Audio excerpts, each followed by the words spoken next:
And this is 36, the podcast. Podcast. 36, the podcast.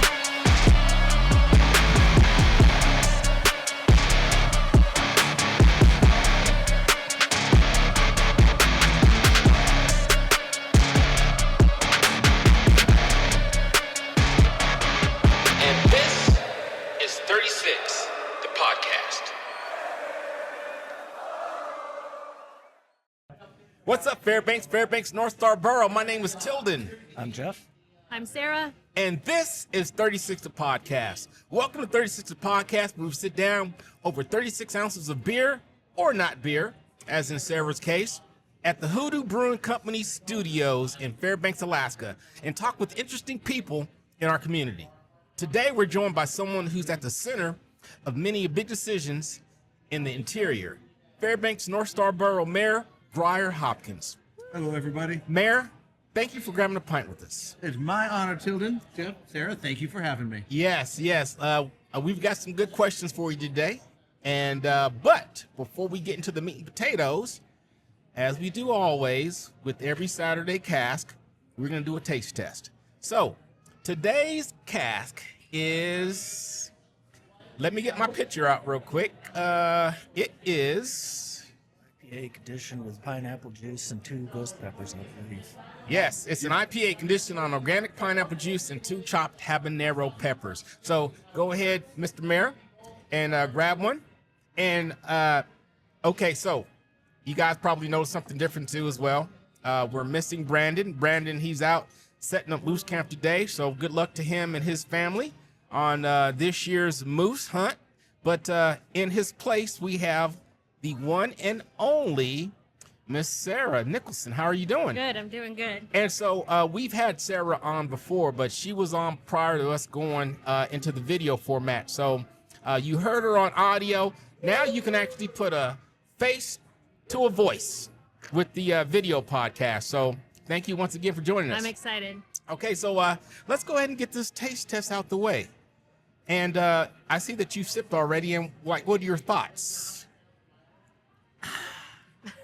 I like the bite at the end. You know, I'm usually not a big IPA guy. Right. But this one's really nice and smooth. It's not Okay. too bitter. And the little bite at the end makes me think of a spicy margarita, which is always fun. Okay, all right, I like all it. right, all right, good deal. Jeff? I'm definitely tasting the pineapple, but I'm just not quite noticing the habanero yet. So Yeah. Okay, so let's see here. I get it at the end. I get the habanero right at the end. Maybe you just like spicy food. I do too. I do, but like when he does on jalapenos, it's a little more obvious. I think they played it a little bit too safe with the habanero. They didn't put as much because they didn't want a bad outcome, and so you don't really feel the heat. Oh, I do. Maybe it's my delicate palate. Really? Okay, now so I can taste the hoppiness in the pineapple, but To smell it. the heat probably is not. I mean, so it's still a good beer. It is a delicious beer, as many of our local breweries have. Every one of our local breweries have. Yeah, exactly. But can't go wrong. so once again, Bobby and his mad scientist back in the back. This is another success. I do like it, but the habanero, it does kind of sort of hit you at the end. You can taste it now, the habanero at the end a Yeah, little bit? yeah. So I can taste a little bit. All right. Okay, so before we get started into the meat and potatoes, you can find us on our Facebook page, 36 Podcasts. You can also find us on, we're hosted by Buzzsprout, and through Buzzsprout, you can get us on Spotify, Apple, YouTube, and Amazon Music for the voice. And we're also on YouTube for the video as well. So those are our socials. Sarah, where can people find you? They can find me at Lifted Marketing AK on all of the social media platforms except for LinkedIn. Okay, all I'm right. not LinkedIn. I actually put a poll out to my audience the other day to ask how many people were on LinkedIn and still using it. And Yep. I was surprised how many people are using LinkedIn. Are wow. you guys on LinkedIn? You know, I still get Podcast? I still get emails on LinkedIn from Okay. people. So your So- business is on LinkedIn, So right? basically, when you get out of the military, they make you have a LinkedIn profile when you get out. Okay. Huh. Are you I on don't remember LinkedIn? that one. I think Yes. I was a long time Yes. ago, and so I think I have a profile up there, but I haven't used it in 10 plus years. Yeah, it's a social app, right? Yeah, So, yeah. and I run social media marketing company, right? But I feel like Instagram and Facebook and YouTube does an incredible job. TikTok is my jam.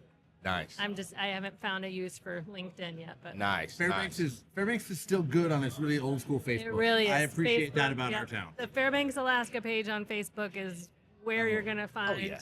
all the drama, Yeah. but also all the information. I Exactly. try to avoid that page. Me too. Especially the comments. Mayor, Especially the comments. and Mayor, where can we find you?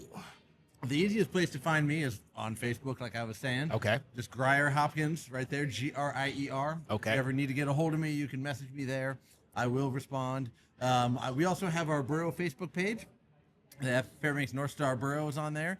And we post all of our official things going on there. And then I've got a mayor's page too. So Gotcha. And then the official ones are over on Instagram. But Gotcha. I try to stay off that one just because I spend enough time on Facebook, and the fewer apps I have to distract me, the more I can do other things for our community. Got you. Okay. I've enjoyed, though, I just had to say this from a social media professional, the way you have been showing up on social media, I 100% appreciate it. I think more elected officials need to show up in front of a camera, see your face, hear your voice, Yeah. and see your personality, because Yeah. you're human, and that's Exactly. what social media needs to do more of. So thank you. Sarah, for doing I that. really appreciate that. We've been trying to make a really concerted effort of communicating with the public, letting them know what we're doing, letting them know things that are happening in the community, and trying to be out there. I am just me. I tell everyone, oh, you're mayor now. No, I'm still just me. I just have a different job. Right. And so trying to be out there, being myself, and letting them know what's happening Yeah. is important, and people have appreciated it. So Good. thank you for Yeah. saying that too. Absolutely. Yeah, exactly. Especially from a professional. I am a professional. You can Exactly. tell. You know, when you're more personable and you let people see how you are, you know, it tends to bring more people your way because they feel that, yeah, that's my buddy right there. You know what I'm saying? Like he could be my friend, my bro. Yeah. And so Have a beer together. Have a beer exactly. together, yeah. Exactly. Okay, so are you ready, Mayor Hopkins? Absolutely, Tilden. Okay. And please, just call me Grier. Okay, Crier. Okay, so what we're gonna do is we're gonna hit you with the set of formal questions, and then we're gonna go into a bonus round after we take a little break. Okay, so my first question: what inspired you to run for mayor of the Fairbanks North Star Borough, and what do you see as your biggest responsibility in this role? That's a good question, and certainly something, you know, we've gotten on the campaign trail, and since then, you know, it really comes down to just I love this town, and I wanted to do my part to set it up. I've been involved in politics and community service really since I graduated college. Worked as a legislative aide for a state senator that was from Fairbanks for 6 years. I was a state representative from 2018 to 2022, and I volunteered on races, and my family was involved. So what I've learned growing up is how much one person can make a difference Right. in this town. Just raise your hand, get involved. Right. And we're small enough to be personal like that, but big enough to have fun opportunities and be able to do things. So, Right. you know, when the opportunity came up and former Mayor Bryce Ward was term limited out, I said, I'll step up, and if you want something done right, do it yourself. Right. So here I am trying to do my best. And the biggest responsibility I can see is trying to set our town up for the future, set it up so people are excited, because we've got term limits for mayor. Yeah. So I can't be here for 30 years. Right. I have 6 years. Yes. And that's 2 terms. So if I can get things going, get new construction happening, get new development, set it up for young families to want to move here, be a place where people want to move. I mean, you can see the kids running around here. Yes. And so where are they going to go next? And I want to have opportunities and excitement in our town. So if I can set that up, I'll count that as a success. Gotcha. Good job. Good deal. Good deal. All right. Excuse me. So, what are the top 3 priorities for the borough during your term, and how do you plan to achieve them? Definitely. So the top 3 priorities we're going to say are going to be, I would say, is strong education, good economic development, and a growing and exciting quality of life. Right. So when it comes down to education, you know, that's a partnership with our school district. I believe it comes down to funding our schools well so they can have the classrooms that they want, have the tools for the students, have small class size, but also have all the electives that keeps kids engaged. Every kid isn't going to love the 3 R's, reading, writing, and arithmetic. Right. You got to make sure they have different things that they can do. And our school district has in Alaska, all of them have a lot of different options for education. You can do homeschool, you can do charter schools or magnet schools or neighborhood schools, and making sure those opportunities are on the table. Because as we see all the kids running around here, those families want good schools that their kids can go to. Right. And if in the partnerships, with Monroe, also that's important. So then it comes down to economic development and how can we both keep taxes low and give incentives and opportunities for developers to see a strong future here, a place that they want to invest their money to see the return on investment, get them and their families some wealth, and show exciting things for our community. That's everything from warehouses for construction to small mom and shop toy stores that can see that they're going to be able to open up those stores and have a future. Toy Quest growing up has been here my whole life. Oh, wow. And it's gone through multiple owners. Oh, wow. Okay. Yeah, and now it's someone that I went to school with owning it. And so stores like that can be really hard. Right. And I want to make sure that they can see new things happening. And sometimes that's just me getting out there and doing Facebook posts and talking about new things. Right. So you might not drive to North Pole or you might not drive to Esther. But if you see those different things happening in our community, I think that is contagious. Right. And so if I can put a policy forward and then communicate the things that are happening, we'll be able to have that strong development. And then finally, quality of life, all those things combined, good for families, but new housing opportunities, things for families to do. From here, I'm going back to my office and submitting a capital improvement a submittal for a turf field. Okay. Because I think, growing up as a sport, exactly. Soccer Growing up mom. playing, I grew up playing soccer. You're a soccer mom. My daughter's 4 and loving soccer right now. Yeah. And I want the kids to have the same opportunities that they do in Anchorage. I want them to have them here. Right. And I Is go that around. an indoor turf field? Yes, it would be an indoor turf really? field. Oh, No, it's I gonna- just got All right. chills. Yeah. All right. All So right. Gotna We're breaking just- this now? Is this Well- live news? I've been talking about it for years, so it's not new to me spewing it out. But it's good. We've had other submittals, but they were coming in at $60 million or so. Yeah. So I went down to a local business the other day and said, "Hey, can you give me what it would cost you to put it out? A turf field that'd be indoor, the size of a soccer field." Soldotna just opened one for under $20 million. The one that was submitted for us was $60 million. Oh, wow. So I said, nope, how can we lower that cost? Right. So I went down to a private business and said, talk to me about this, give me the numbers, and I'll submit that, and we can try to move forward with it. Okay, now, so is this from the ground up, or is there like an existing structure that's big enough to make this happen for even cheaper? Unfortunately, there's nothing big enough in town. Okay, all right. You all know, right. even your sports authority is not that close down. It's not Yeah, gonna be big enough yeah, to because put a that's what I soccer was field. thinking. So that's what I was thinking. Well, you have to worry about the balls bouncing off the roof of the sports authority. Yeah, no doubt, no doubt. I mean, there's big enough buildings around, but they're all in Fort Wayne, right? Yep, you got it. Nielsen has a less than full-size soccer Yeah, it's field, less than and a full-size. turf one. That plus, small climbing things. We just opened the Pioneer Park, new playground there. That's absolutely amazing.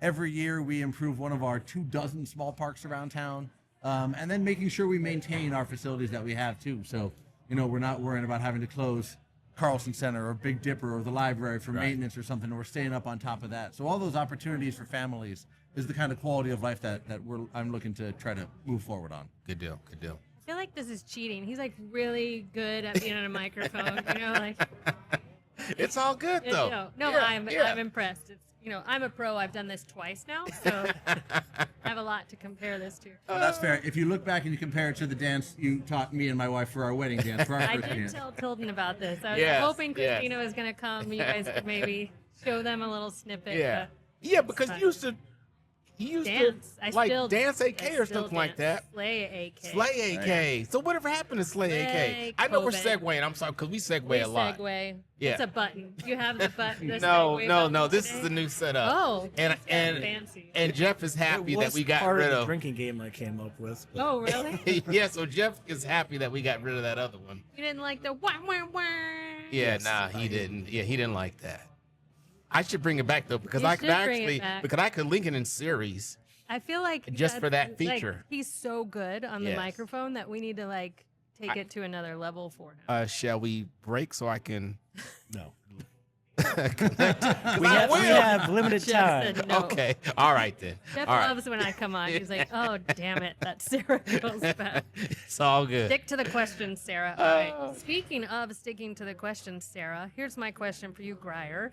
Fairbanks has both urban and rural needs. How do you balance serving both sides of the borough fairly? I don't find this one to be very hard. I'm born and raised in Dave Goldstream. Bro. Yeah, I'm born and raised in Goldstream, out there on Murphy Dome Road. Grew up on 20 acres of woods, surrounded by more than 20 acres, or more woods. And now I live with my wife on the west side of Farmers Loop, on 2 acres, which to me is moving into town. Yeah. My friends are still, oh, you're so far away. But then, we just have all sorts of different neighborhoods. And so I'm trying to get out to Two Rivers, and I get out to Salcha. And we make sure when we hold town halls for whatever issue it is, we do it at the Nolwenn Library and the North Pole Library. Right. We go out to the Grange Hall or a place out in Two Rivers, and we get out to the Esther Fire Department and hold a town hall there. So we try to make sure we listen to them all. But the one thing I've told the North Pole Mayor Larry Turch over and over is my goal is to make the drive from North Pole to Fairbanks just as short as the drive from Fairbanks to North Pole. Right.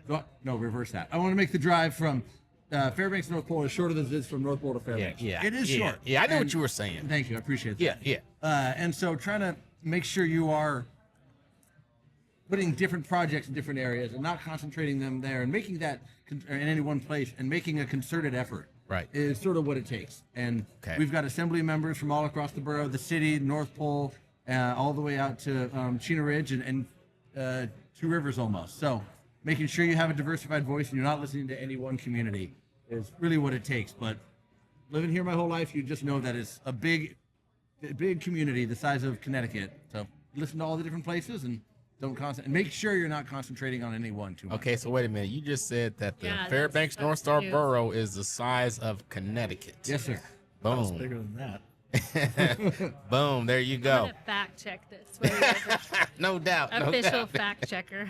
100,000 people spread over that much area. Boom. Wow. Okay. Are you good? So we ready to go on? Next question? Sure. Okay. So, what are some steps the borough is taking to attract and retain young families and professionals in the area? That's me. Yes. That's Sarah. That's a lot of our growing families. Yes. I'm 42, so I feel old when I'm waking up, but when I'm running for office, everyone tells me I'm the young one, so I'll take it as a compliment. Mm-hmm. And I was talking about the capital improvement programs that we're doing, so I'm always trying to make sure there are things for families to do. Right. So last year I put forward a indoor climbing structure in the Carlson Center over what they call the bow. Yep. When you walk in, you take a right, you go through those doors, and in that where the stairs go up. Yeah. Yeah. Okay. So, but the assembly delayed it 1 year, so I'm going to put it back forward this year. So families with kids, 10 and under or so, have a place to bring their kids in the wintertime. Nice. Trying to make sure you have good schools and then a place that is exciting for jobs. Right. We're seeing a lot of development coming on from the Willow and Pica projects up on the North Slope. Yep. It's booming here in town. Yep. And then, of course, we're a welcoming military community. Yes. So how can we put our foot forward to welcome those military families, and when they get out, they either want to move back here, or when they're retiring after 20 years, that it still can be pretty young. Yeah. They see this town as a place that they can live. So Right. they need housing opportunities. So we're opening up multiple developments all over town to try to allow developers to put in new homes. Right. And new subdivisions or people who want to open their own homes. That and trying to keep taxes low, Yes. so they don't see those property taxes increasing. You might, over here we are the lowest tax state in the entire nation, Yeah. but because we only pay property taxes in the end, it feels like a lot when you're trying to get a new house or you're trying to start that business and build in a new facility. And some people own a lot of property in this town, and they have heavy property taxes. Yes. And so trying not to burden them too much is important. So all those things, if you can make it exciting, that a place that a family can have a place that they can see a future in, then you can start making it exciting. And also cleaning up our town and the junkyards all around town has been a big effort for us recently. Gotcha. So I think it's the excitement, and it comes out of that communication too. So Sarah, thanks for noticing. And if we can show them that there are people that look like them in power in positions of influence here, then I think they can see themselves growing and thriving here too. Gotcha. Okay. All right. Okay, so this is kind of builds on the last one. How do you see the borough's role in supporting local businesses and encouraging economic development? Definitely. Yeah, I did talk about new housing and new development. We've been trying to listen to developers and builders and contractors in this town. What do they need to develop in town? We're trying to come up with new ways of helping tear down old things and build new things in this place. We've got a lot of old housing stock and old buildings in town too that aren't really used. So I've partnered with the city that when they can designate a property as a dilapidated or nuisance property and they want to tear it down, I will waive the tipping fees at the landfill. Right. So that they can tear it down to their public works department and then save the sometimes thousands and thousands of dollars. Right. My next step is trying to figure out how we can smooth that out. So something like the College Inn. Right. You know, the burned out building down on Geist or off of Geist on Fairbanks Street. Yes. What's up with Why that? is it still there? Yeah. So Let's get that thing out of here. let me give you the most boring answer. Sell that it to me run for into $1. constantly. I would, yeah. Well, the guy, it was bought by an individual out of foreclosure from the borough. Okay. But the previous, it was before me. There were no stipulations on what you had to do with it once you bought it. So I need to, as a second-class borough, which is a state designation, we only have the authority to do things that were either voted on by the people, like animal control, Right. or given to us in state statute. Right. And we don't technically have the powers to designate that building as a nuisance or a or a dilapidated property. So we're going to put that. I mean, in the but it code is a right away. nuisance. It is. We just can't. We don't have nuisance on our books. I mean, it's caught fire twice in the last 3 or 4 years. 5 times that building has burned. Yeah. I want that thing gone. So I said, by the end of my first term, we're going to find a way to get rid of it. And I keep doing this to myself. I promise things in public or on the air that are now on the record. Now I have to do it. So come at me in 2.5 Look. years, and I hope that one's gone because I want that building gone and other ones like it. So if we can clean it up, get opportunities for people to build new buildings, get new things happening, and listen to what they need instead of trying to come up with my own ideas in a vacuum. Hopefully, we can make some difference. Man, yeah. I mean, that's a big undertaking financially because I look at it every time I pass by there. I'm like, that's going to take a lot of money. Yeah, it's a couple $100,000 just in landfill fees. Look, okay, so give them one-time pass. Somehow or some way we suck that cost up, and if they put a Chick-fil-A there, all will be well in the universe. You can't even get the Raising Cane's open. Come on. Yeah, a cement pad is better than what is there. Exactly. Yeah. Exactly. They finally got rid of the Polaris building. Yes, they did. Yes, they did.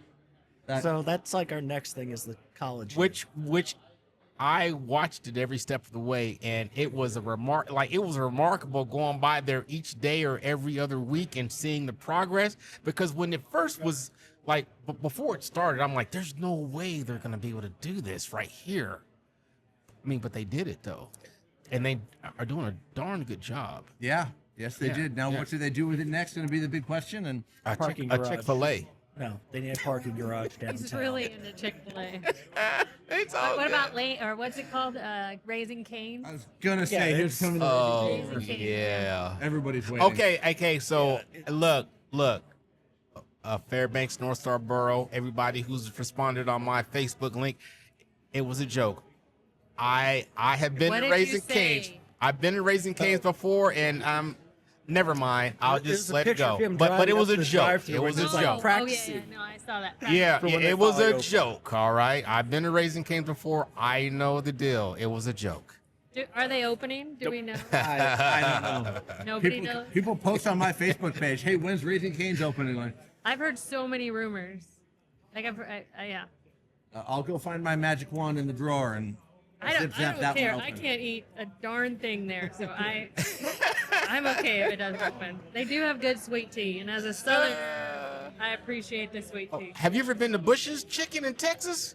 I don't think so. Oh, they've got the best. As a matter of fact, their sweet tea is so good, they sell it in gallon jugs at the local Popeyes. grocery store. Popeyes does that. Yeah, Popeyes yeah, a lot of sells They it. sell gallon jugs of I sweet don't think tea. I'm gonna buy anything from Popeyes, but Okay. maybe if it's in a gallon. I don't know. All right. Okay. Question Answer. is, you grew up here. Yes. That one I knew the answer to. What's one local tradition, festival, or community event that you look forward to it every year, and why is it chicken stock?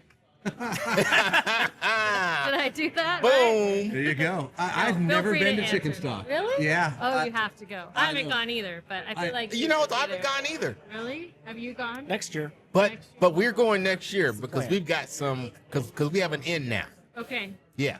So we're going next year, and we're gonna probably take the podcast equipment out You there should. too. You should. That'll be fun. There's some good personalities out there for Yes. sure. Yes. Yeah, I've never been. I got family that have made it a tradition, and plenty of friends. When I see the Facebook posts, everybody. I think I know half the people there Right. probably. Yeah. So I'd have to either behave myself or not behave myself, and know I'm in good company. So this is one of the questions I remembered to look at ahead of time, and I think the traditions I love the most in this town are both solstices. I love it in the winter because it's like nowhere else in all of the world, I believe. You know, it's a decent sized town that celebrates the solstice, whether it's fireworks or just knowing that it's the shortest day, and then we get shorter and shorter, or longer and longer after that, and it's a celebration every day. And then, of course, it's a party for days when we got 24 hours of sun in the summer. So with the street fair, that's fantastic now, and just the block parties down at Riverview, the Midnight Sun Run is a ton of fun. The solstice celebrations are my two favorite events throughout the whole year. Got you. I remember my first summer up here, and I was like, where are the fireworks for 4th of July? I mean, that blew my mind. You got to go down to Homer or Seward where it gets kind of sort of dark. Yeah. So that's where you got to go. Yeah. Where's the car launch or whatever they call it? Yeah. Yeah, that's down near Palmer. Yeah, Down near Palmer. Yeah. really can't see fireworks here.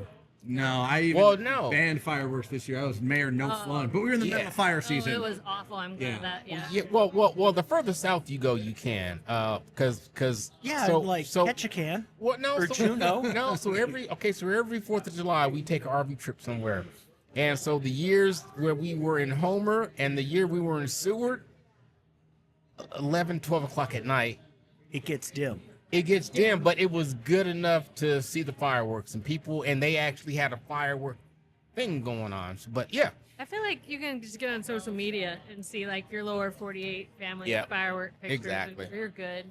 I'd rather be 24 hours of sunlight. Agreed. We can have almost 24 hours of fireworks around solstice. And the Yeah. solstice.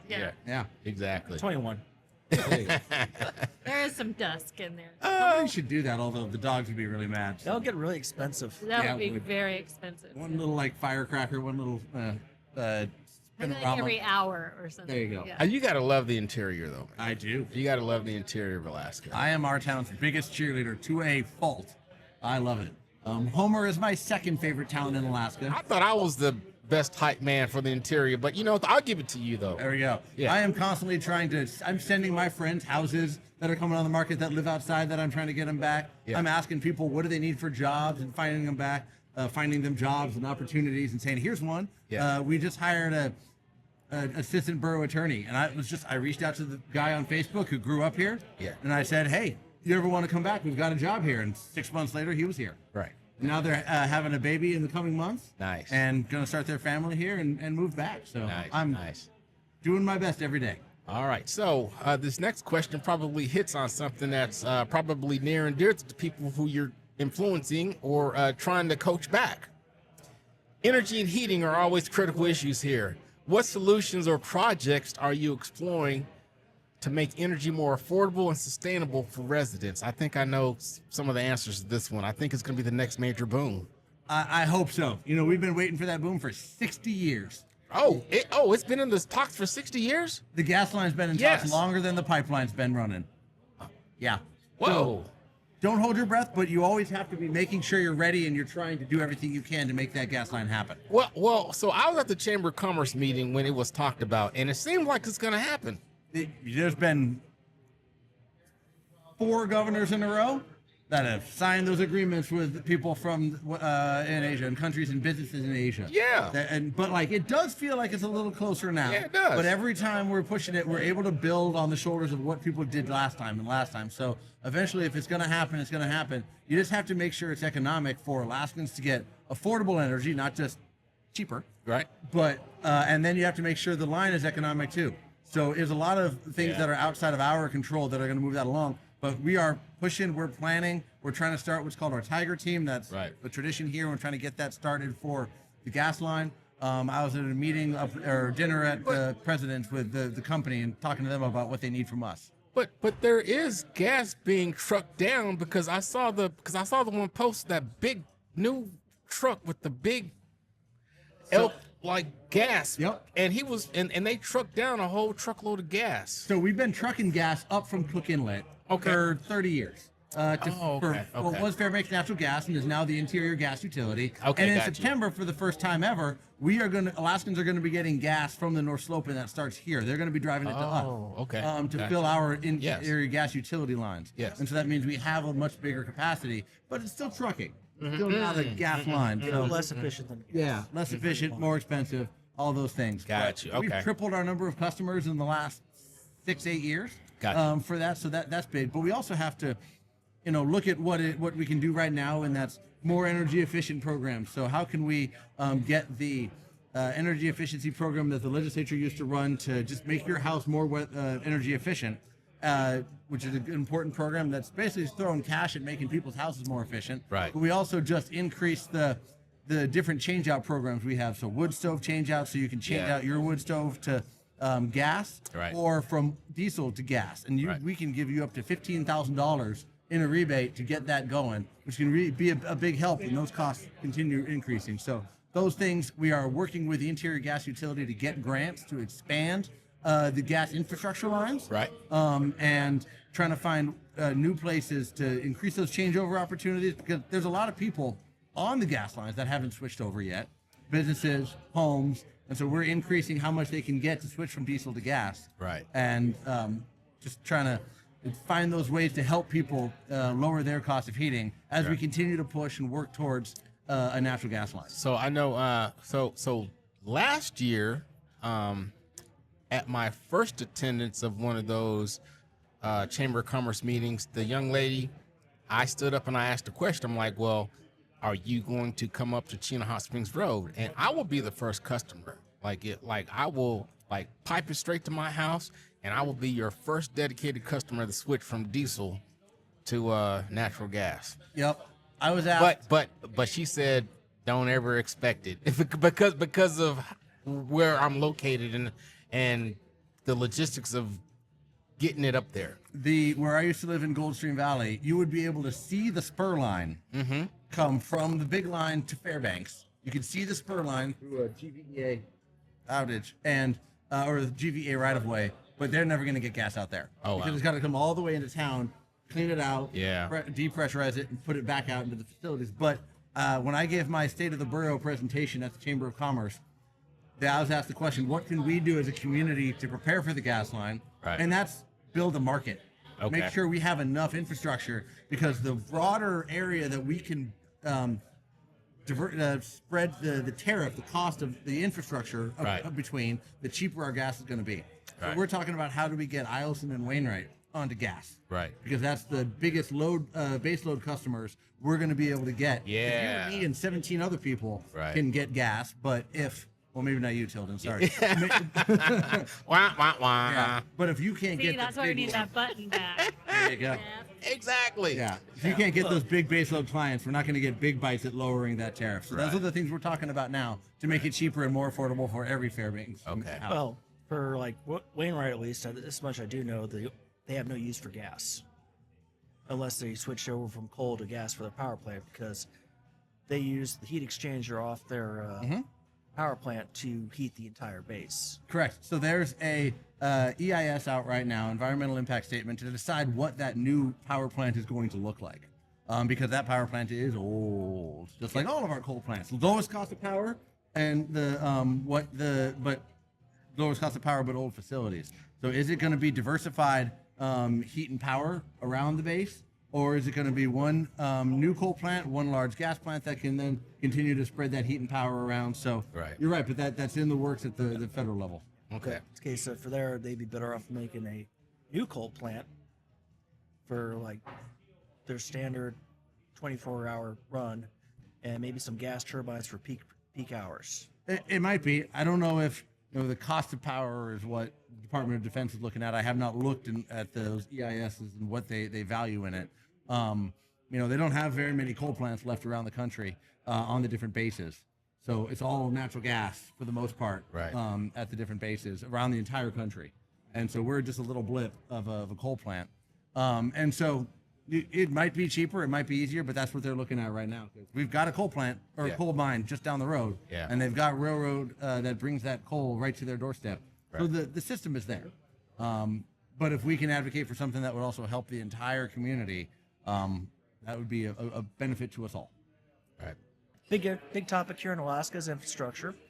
And what improvements or investments do you think are most urgent for the borough right now? And have you fired the guy who designed Gar's intersection? Oh, the GARS one, I was like, no, this intersection's fine. And then I drive through it, and I'm like, what is happening? And then I try to take a new direction to get into Wainwright or whatever, and it's just confusing every time. Yeah. It also confuses navigation programs. Our GIS and Apple Maps does not like it. Google Maps, Apple Maps, they're making it go the wrong way, stuff like that. Oh, that's funny. Not surprising. Not surprising. But on road infrastructure, I think is a big need for our community here. And we get hundreds of millions of dollars returned to Alaska from the federal government in terms of new road infrastructure and transportation infrastructure.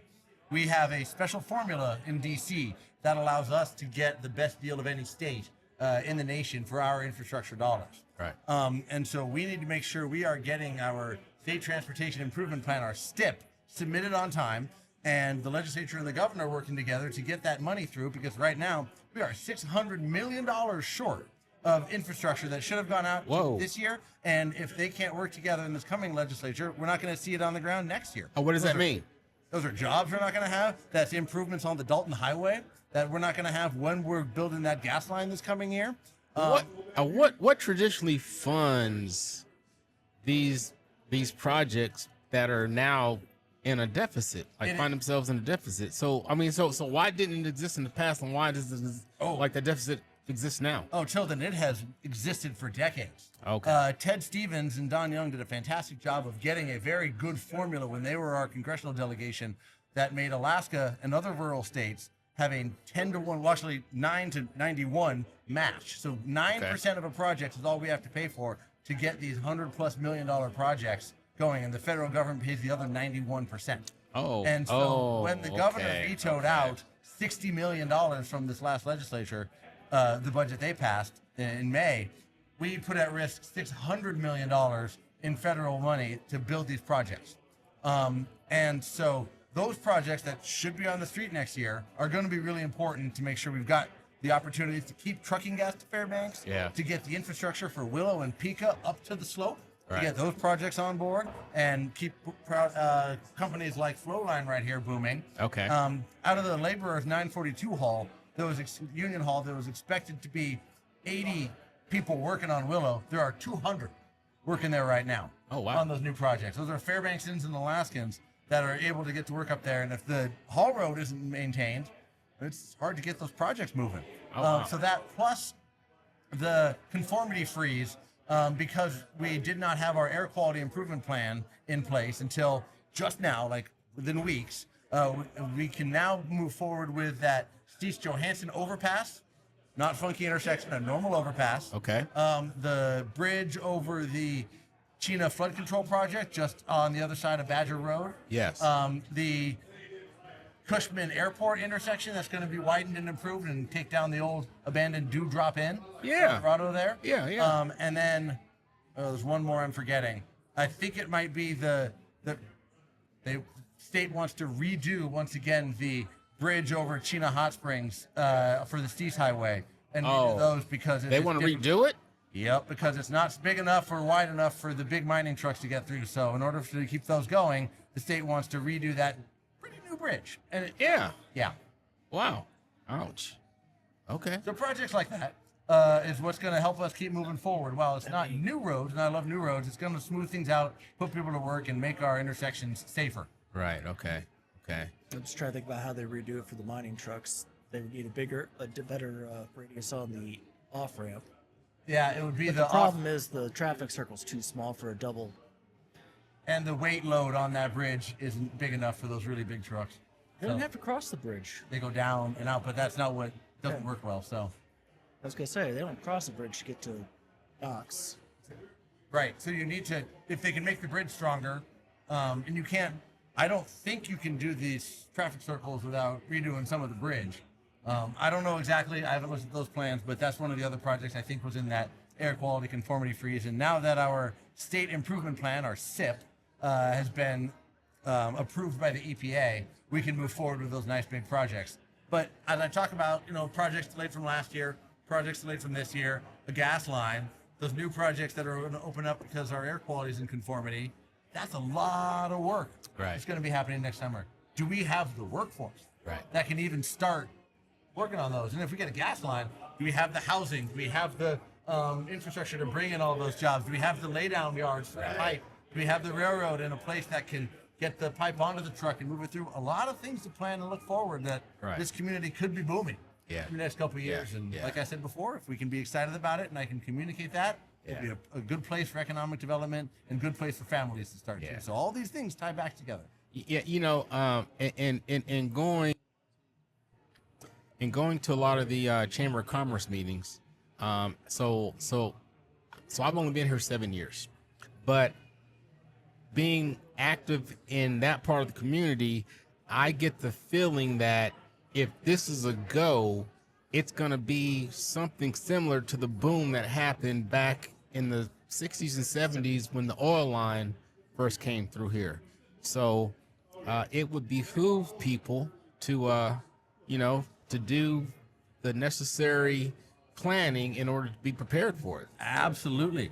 And talking with Glen Farm, the company that's looking at building it, we're trying. So since early 2000s, we've had the mayor, whichever mayor it is, has these things called Tiger Team meetings, where they bring a lot of stakeholders in the military and private and public entities together to talk about what they're planning for next. Right. Whether it's keeping the F-16 fighters here or getting the F-35s, keeping Eielson open, or now the gas line. We're trying to put together that new gas line Tiger Team to start planning for exactly that. Right. Now, if it's not going to happen, like we've seen for 60 years, we don't want to get too far out ahead of ourselves. Right. But if it is going to happen, we need to move fast. So putting those planning efforts into place now is what I want to start making sure we're ready for. Gotcha. Okay. Is it my turn? Yes. I get a fun one. When you're not working, where's your favorite spot in the borough to grab a meal or enjoy a little downtime? Well, not to put you on the spot. That's all right. It's Fairbanks, so we can always have Thai food, of course, because we've got upwards of 20 Thai restaurants, and they're legit. They are. They're like some of the best ever. Like I go down south, and I'm like, this isn't as good as what. Oh, have you been to the new food truck park? Oh, the new one there on Noble Street? Yes. I have not yet. Okay. Some of my staff has. So they've got this fusion Thai. It's called Anchon, and you need to try them out. With? You know, I don't know exactly what their fusion is, but I think it's like Asian / Western fusion stuff going on in there. But so I've only had the one special, and I've had it once with the spicy pork and once with the spicy beef last. And then my last 2 days ago, I had the egg rolls and the spicy beef, and it was amazing. But anyways, this is not about me. This is about you.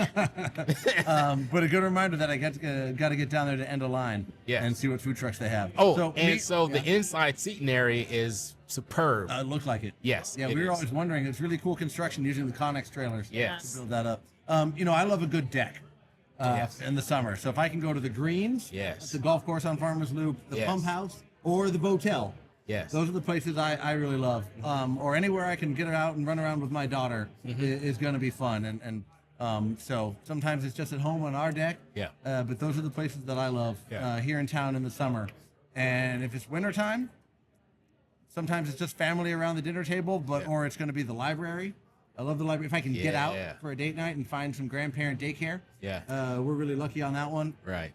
And I love the library and its eats, and I'm excited to see what's going to come into the new Lavelles, because my understanding is that should be opening back up, because of what I've heard, don't quote me on this because someone's going to take this, of course, now it's on the record, but because that Spring Hill Suites is classified as a certain level of hotel, they're required to have a restaurant there. Yes. So they should be opening it back up at some point in the future as that hotel restaurant instead. Oh, nice. But they kept a lot of the staff on to plan what that's going to look like. Nice. So hopefully good food, good wine, and good times there, and I'm excited for that. And of course, as we're sitting here at HooDoo, any of the breweries in town. Exactly. Yeah. Exactly. All right.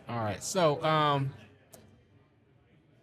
what do you think are the biggest misconceptions people have about the role of the borough mayor? Because, so I'll be honest with you. And so I work for the government, and so I relocate just like an active duty soldier every few years. Although ever since I've gotten here, my command in Huntsville, Alabama, because it's hard to find people who to willingly come to Alaska. And I hate moving. And now that I'm here, they're like, hey, do you like it up there? You could stay as long as you want. So I'm gonna stay as long as I want. So this is my 7th year. So it kind of grows on you. All right. But I had never heard of a county or borough mayor before. So what are the biggest misconceptions people have? So we've got 3 mayors here in town. Yes. Yeah. We've got the North Pole City Mayor, we've got the City of Fairbanks Mayor, and we've got the Borough Mayor. Yes. And the Borough is the big area. But ironically enough, I can do the least. So the biggest misconception is that I've got a magic wand and can make something happen. Talking about the College Inn. Yeah. I don't have the authority to just say, clean it up. Yeah. We don't have police powers. So I can't charge someone criminally for having a junkyard or having a dilapidated, safety hazard like that property. We can give them basically a ticket, and that's a small fine. Yeah.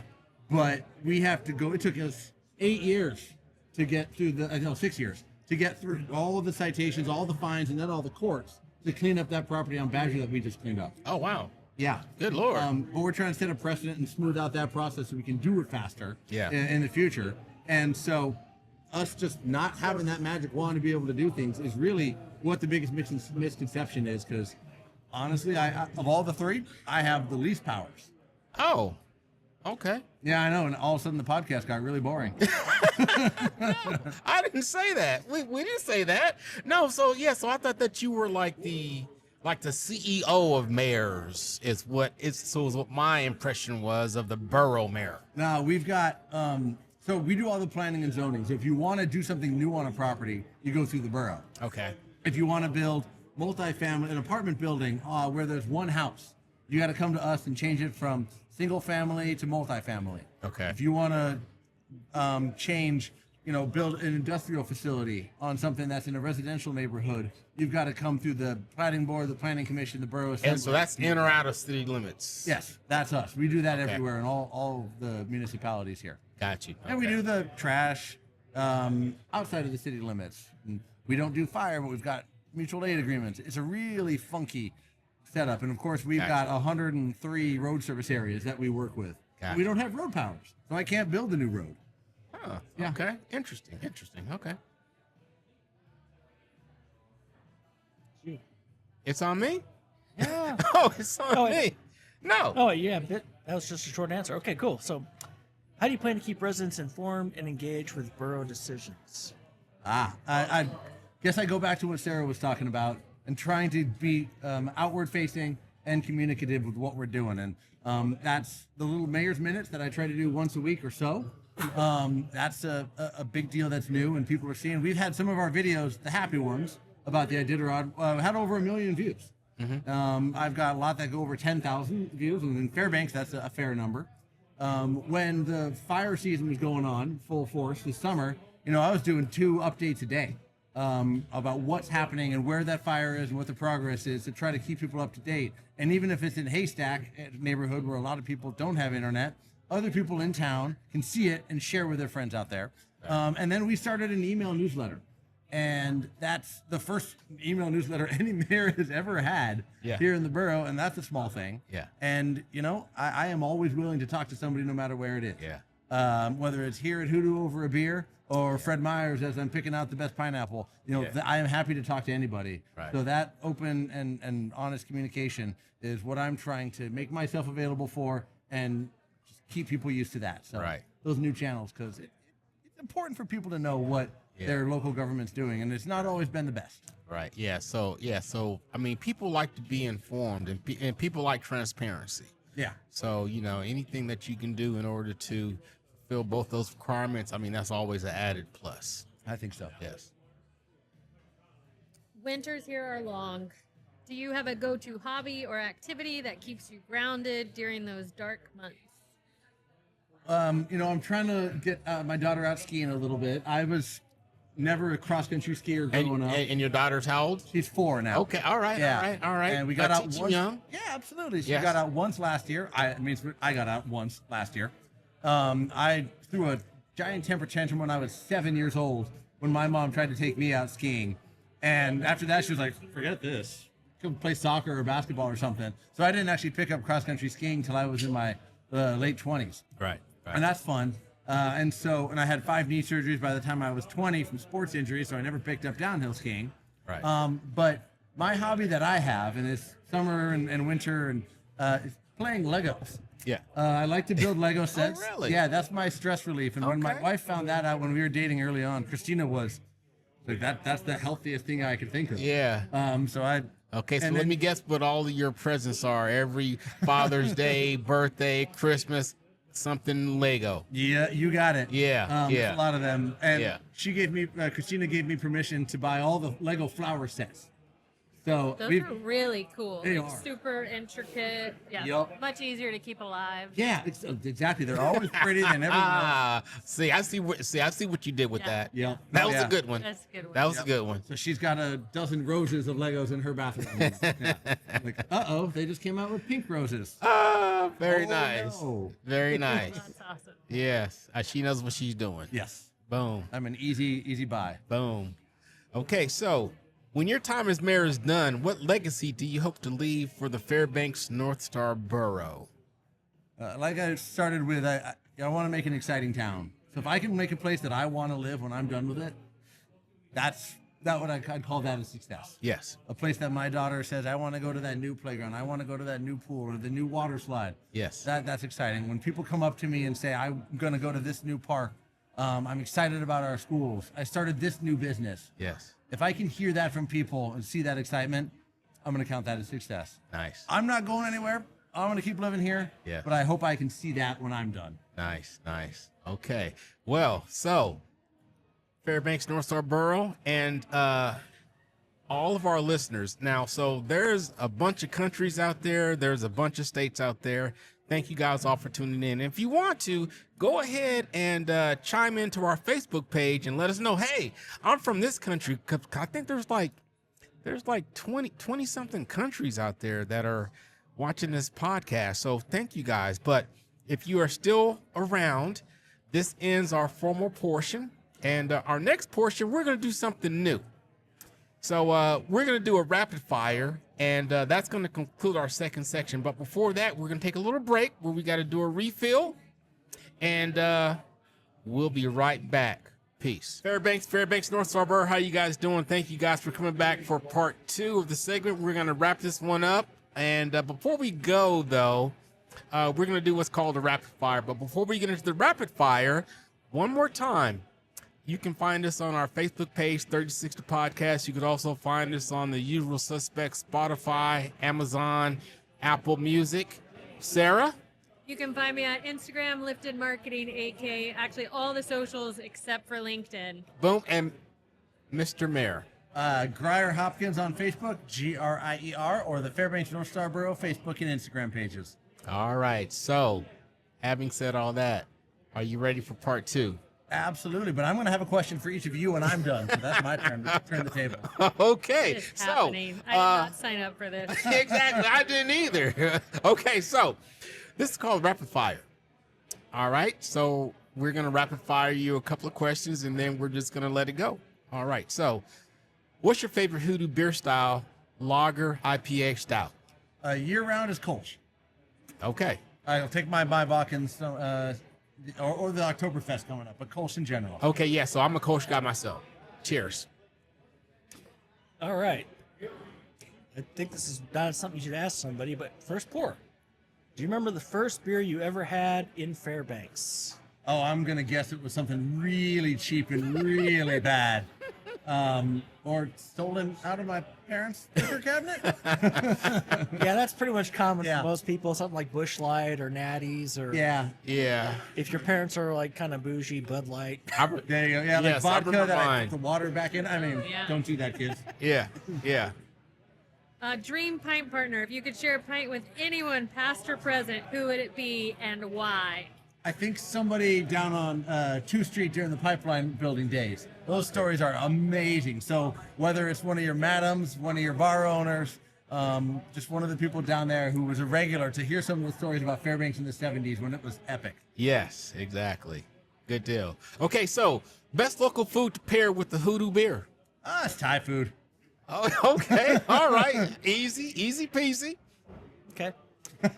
So, long day in the office. What's your ideal beer to unwind to? I've been liking the Alaska Wild Miss. Okay. That's the beer that I go to crisp, cold, right out of the fridge when I get home. Got you. If you had to describe the Fairbanks North Star Borough as a beer, what style would it be? Something specifically unique. The Black Spruce Brewing has a lot of good Fairbanks puns for their beers. I think they had a Goldstream one. That's where I'm born and raised, so I'd go with whatever that pun was. The Goldstream beer. Okay, so do your due diligence and go find out what that is. I will get back to you guys on that one. Okay, so what's the best conversation you've ever had over a pint? Well, this one has to be right up there. I've only had one so far, so that would definitely be up there. Okay. But it probably, one with my dad after he was done being mayor, asking him those questions, what he thought of it, because he was mayor from 2009 to 2015, and listening to him and what it meant to him to be mayor, and thought he could do better next time. Okay, got you. Okay. I don't think this is right, but you're halfway through the 36 ounces. Yeah. Not quite, but kind of. What topic are you most likely to start getting passionate about? I think after you've had a little bit more than 36 ounces. Yeah. What the question I'll ask you guys at the end is going to be, what excites you? I love this town, and I'm here to cheer on it. So what would you guys want to see? I have more ideas than I'm ever going to find time for. I mean, like my answer to the previous question, best conversation you ever had over a pint, I'd probably say I forgot because there's probably more than one pint involved. There you go. Right. Okay, so are you asking us the question? Well, if you're done with your rapid fire. Well, that was the Yes. all Yes. 8 of them. Yes, so yeah, that was the end of our rapid fire. So I've talked a lot about wanting to make people excited for Fairbanks. And what would you want to see in the next 5 to 10 years or 1 year, whatever it would be, that would make you excited to keep living in Fairbanks and talk to people about coming and moving here for? What would be that thing that you would want to see Fairbanks and our whole community do? Who wants to take that one first? I've got one. Okay. So I'm a celiac. I'm gluten-free, unfortunately. And in Denver, Colorado, there is a 100% gluten-free brewery. It's called Holidaily. If you haven't seen them, look them up. You need to look them up. Their beer is incredible, even if you're not gluten-free. Mm-hmm. And it is. So I'm from Texas. I grew up drinking beer at the legal age, of course. Coors Light was my first beer. I broke my first tooth on a beer can. Okay, beer is a huge part of my history. And to not be able to drink beer is heartbreaking. And there's so many great breweries in this town. And we're starting to see gluten-free breweries pop up in the lower 48. Cider's great. I know there's a lot of breweries in town that do some great ciders. I appreciate that. It makes me feel normal. But gluten-free brewery, there's so many great gluten-free options in this town, surprisingly. Little Owl is absolutely amazing. Yes. Cafe Day Stirred Up, absolutely amazing. There's so many great Thai food, mostly gluten-free, surprisingly. But a gluten-free brewery. And then we could do this podcast at my brewery, at the gluten-free, and I would drink beer with you guys. So We look forward to that day happening. I know it's going to hopefully come. Hopefully sooner than later. I feel it's coming because, like I said, how many more breweries can we have? Humble Roots just opened up. I'm super excited. That looks really great to, develop downtown area or that, whatever. I think that's downtown. Yeah, it's downtown. Yeah. And so I'm like, let's do it. If Yes. anybody out there that wants to come to Fairbanks, I'll help you with the marketing. I can't help you anything else. I mean, I was involved in a different podcast like almost 20 years ago now. And we tried a gluten-free beer. And after trying that one, I'm like, I think I'd just rather kill myself with actual beer. So gluten-free beer has come a long way. Yes, it has. I've been- Gluten-free anything has come a long really way. has. So I've been really impressed because I've been on a gluten-free journey. I've heard that. Well, except for beer. Right. And I except was for beer. looking forward today. That to was what that you're was gonna that do. was the only thing that I did not give up, that I re-implemented into my diet, was my beer. But other than that, I've remained gluten-free since June 1st. And surprisingly, everything tastes pretty good. It takes a while Yeah. to get the taste of, but I mean, I've been gluten-free for 9 years now, Oh, so I'm good way Lord. further down the road.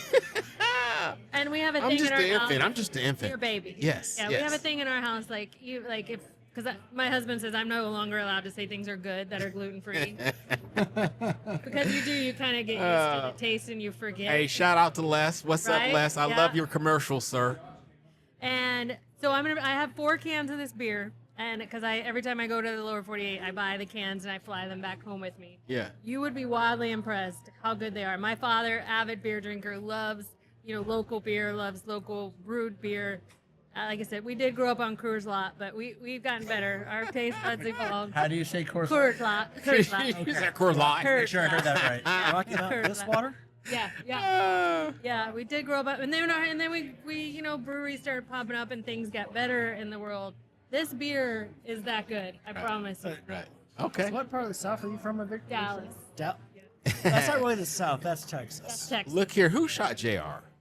Okay. That's a whole nother podcast That's a right whole there. other podcast. I'll tell Okay. you about my 4th grade trip to the that's- grassy knoll. That's a rabbit hole. It's a rabbit hole. Yeah. Boom. We have Okay, lots of so rabbit holes. so thinking about your question. Okay, so I forgot what the question was. okay, What so would you want to see built or done Oh, in I got Fairbanks that would excited. make you Okay. excited? so I'm 56 and I'm quickly approaching full retirement age. So I retired from the Army in 2008. Now I work for the Department of Defense since 2008, and I don't plan on working a day past 62. So, man, I don't know. That's a hard one. So, if I'm going to stay here on a fixed income, it's got to be, well, I don't want to downsize, but for me to stay here, I would have to downsize.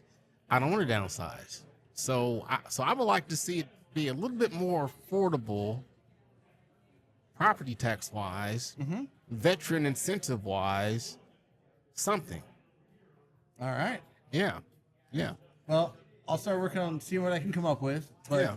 I want to invite you to that 62nd birthday because your next day is going to be really nice. Well, that's a couple of years away, Absolutely. but if the good Lord's willing and the creek don't rise, so whatever that Southern saying is, one of my good friends used to say all the time, yes. So you are invited to the 62nd birthday party, and that will be my final retirement. And so hopefully I have found a way to remain in Fairbanks forever after that, because it sort of. I thought you wanted to move back to Texas. Well, I do, but so there's 3 stipulations that have to happen. So either the interest rates have to fall to where they were in 2018 when I bought my house here, which was 2.3. Have you looked at housing in Texas?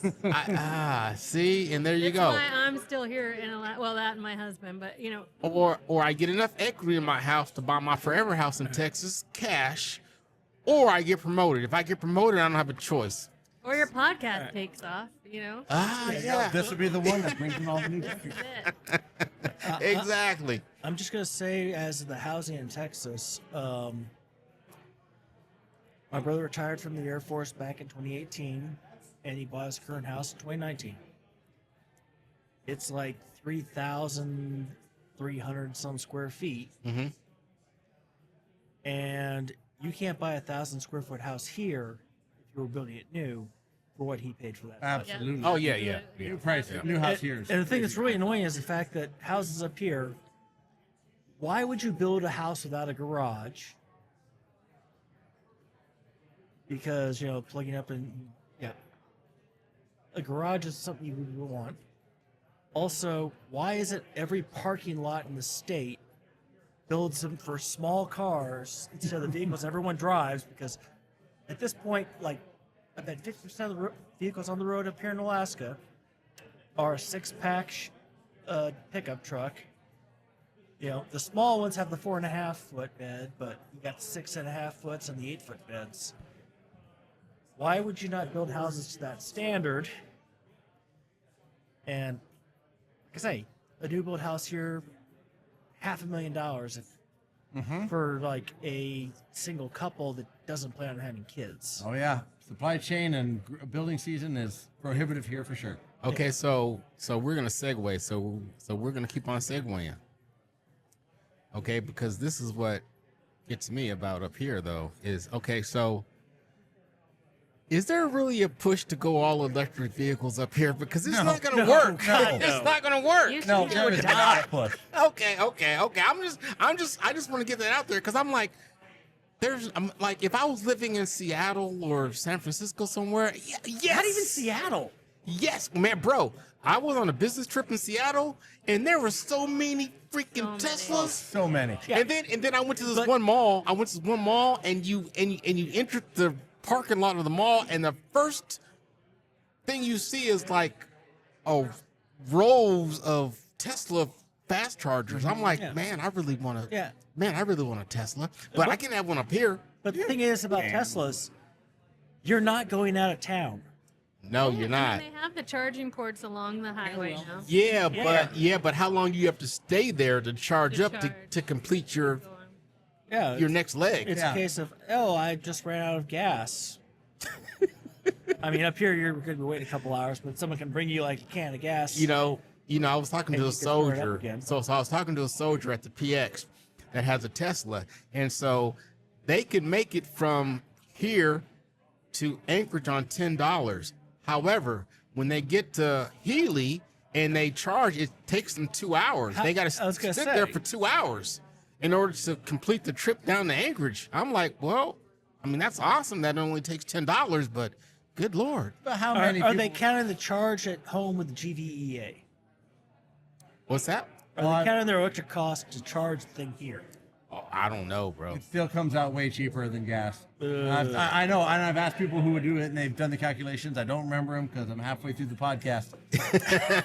But it does come out way cheaper now. I don't have an electric car, and I'm not looking at buying one. Yeah, yeah. And no, we are not going full electric in Fairbanks. okay, We okay. missed the sitting the damn idea 40 years ago. Yeah. Hybrid at most. There you go. Although I love Turo, and I've rented some hybrid nice minivans for my family, and those are amazing. But Yeah. I'm not Turoing an electric car because I don't want to have to figure out how to deal with charging. Yeah. You We should have have, medical you should have Les on the podcast because he's tuned into all Really? the cars. Yeah. Well, he's because we president of do Auto need to have Association. an auto because I was thinking either Seekins, but I'm gonna do less though. But he I'm gonna do told less. me that the cargo ships are no longer shipping electric vehicles up Because of here the batteries because they're hazardous. catching on fire Oh, in the middle of the ocean, and it's a hazard. And get out of here. They're lithium no reacts longer bad to shipping them. oxygen Ooh. and water. It's a Ooh. big explosions. So they are Actually, no longer actually, shipping it's them. not So you have to buy a used one, and then who wants to use? Ooh. Actually, lithium doesn't react to water. It's the oxygen. Okay. So it kind of bursts into flames if exposed to oxygen and water. So, yeah, Oh wow. not a good thing. Okay. So are we through with our segues? Are there any more segues? That was a good segue. Oh, so are we through?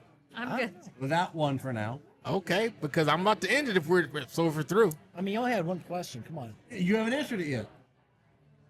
No, he had it. No, my whole thing for here is like make it so you can buy a house. Buy a house. Ah, make it affordable to be able to buy houses. Yeah, because Yeah. people are charging, I got a 1,100 square foot home with no garage. I want $215,000 for it, and it needs a new roof. And to be updated, like the inside. It's sitting on All right, permafrost. So here's my thing: if you're building a house, or you're trying to sell a house, I should say, I don't care if the interior is updated. I want to know that the roof is good, foundation's not screwed up. And, basically the stuff that will prevent you from buying a house. I don't care if it's 1940s vintage the entire house through. I can modify it to what I want. But it's a case of, roofs. How much is a new roof? $15, $20, $30, $40,000 depending on the size of the house. New foundation. You could double the price of a house just by trying to fix the foundation. What else is there? There's energy costs. There's Energy the old costs, all boilers, there's that. The new boilers, the old windows, the new windows. So more than enough things that we can all complain about Fairbanks. You live in New York City. There's plenty of things to complain about yeah. there, but we live here. Yeah. And each one of you is choosing to live here. Whether you might be stuck with Wes, you're choosing to live here. What keeps you in Fairbanks, and why do you love our town? Okay, I'll take that one. You know what though? Because Fairbanks grows on you. So I've been here since 2018, and I've met some pretty cool people, and I've made some pretty cool friendships, and yeah. So Fairbanks does grow on you. It does, and Yeah, then it yeah. makes you unfit to live anywhere else. Yeah, you know, and then because I know people that will say, "Hey, you want to come with me down to Valdez and let's go fishing?" I'm like, really? I would love to, and I'm going to take them up on it one day. But so I also own Custom Creations embroidery, and so that takes up a lot of my time too, because it's like, ooh wee, now I'm getting busy. I gotta go find my hat I bought from you. Boom, exactly. That one.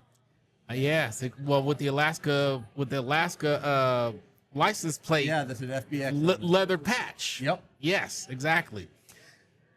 Look. So what do you guys? Yeah. Yeah. So what do you guys love about Fairbanks? What does it keep you here? I mean, besides the beer. Good start. So I got up here in 2014,